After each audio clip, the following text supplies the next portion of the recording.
Hi, James Melendez, James the Wine Guy, here to share and celebrate this wine with you today. It's from the producer Gérard Bertrand, called Cigalus 2010 Vintage, and this is a 14.5% alcohol content wine, front panel.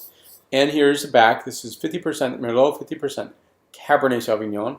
Now this wine is from the Vin de Payac, and that is basically Languedoc-Roussillon.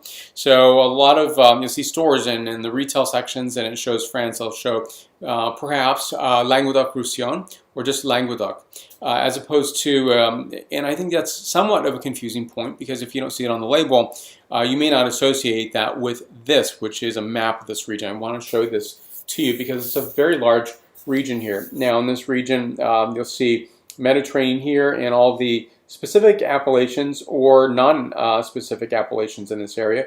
Here's France, and this dot here, it's actually a pretty large dot, by the way, is representing about 1/3 of the total French wine production. Now, say 10, 12 years ago, compared to the United States, this region was producing more wine than the entire United States, which is pretty amazing. So that record, to the best of my knowledge, does no longer hold, because the United States is producing more wine.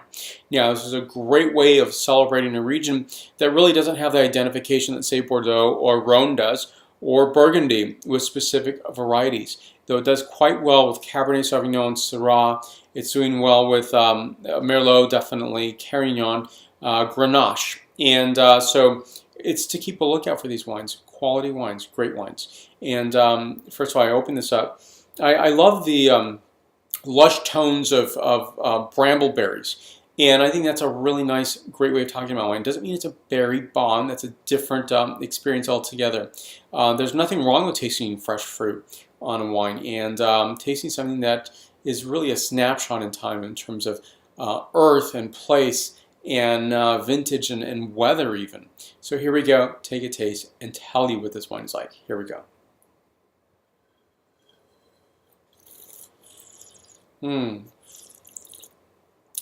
Great mixture. Brambleberries definitely are definitive in the notes here. Tayberry, fall raspberry, beautiful fresh notes of these. Roasted pine nut, dried fennel, touch of pepper, and a hint of toffee on the finish. Just a very delicate light hint. This is a 9.0 out of a 10.0 scale. For more wine reviews, please go to jamesthewineguy.com. Subscribe to my videos on YouTube, Facebook, Twitter, Vimeo, Google+, Pinterest. Salud.